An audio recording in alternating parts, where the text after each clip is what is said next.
अस्सलामुअलैकुम वरहमतुल्लाहि वबरकातुह। एक और वीडियो हम आपके लिए ले आए हैं, घर से निकलने की सुन्नतें। और जब आप घर से निकलते हैं बाज़ार या किसी काम से, तो कौन कौन सी सुन्नत आपने क्या करना है। नंबर 1, घर वालों को सलाम करके निकलना। आप घर वालों को सलाम करके घर से बाहर निकलें, और जब बाहर निकलें तो पहले बायां पाँव घर से बाहर रखें। पहले आपने दायां पाँव अंदर रखा था, अब जब निकलना है तो बायां पाँव बाहर निकालें सबसे पहले।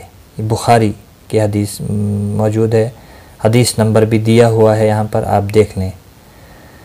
घर से निकलने की दुआ पढ़ना, और जो दुआ पिछली वीडियो में आपने सुनी है उस दुआ को पढ़ के घर से आप निकलना।